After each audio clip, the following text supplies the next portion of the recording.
थोड़ी देर में तीसरा आ गया, उनको धन था, दे दिया।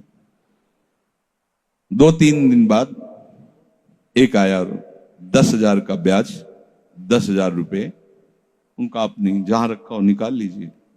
थैली निकाली और 2500 लोगों को पहले से ही काजी ने वहां भेज रखा था, सबके सामने डाला। देखो कितना पाखंडी है, हमारी सोने की सब जो आभूषण थे सब हटा के देखो इसमें पत्थर रख दिया। और हो तले दूसरा आ गया, प्रताप राय जी आपसे ये 10,000 रुपये, ये आपका ब्याज का पैसा। उसे अरे हाँ मेरे भी स्वर्ण।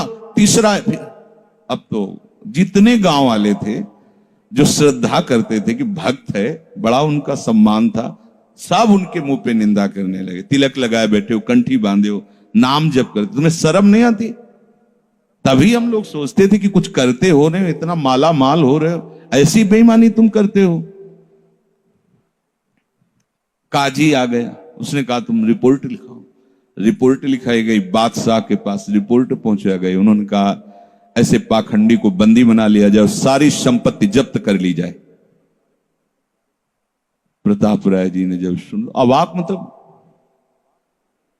पत्नी से कहा कि ठाकुर जी की सेवा में बाधा ना पहुंचे, तुम ठाकुर जी को लो, पीछे के मार्ग से निकल जाओ, कुछ भोग सामग्री आभूषण और ठाकुर जी को लेके चले जाओ।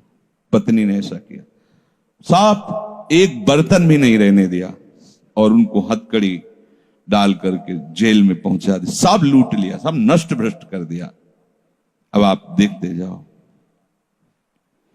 जब वहां पहुंचे तो जो विरोधी जन थे तो उन्होंने कहा कि ठाकुर के बहुत से आभूषण, बड़ी महंगी मूर्ति इनकी ठाकुर की, इनकी पत्नी, उसको तो आपने बंदी नहीं बनाया।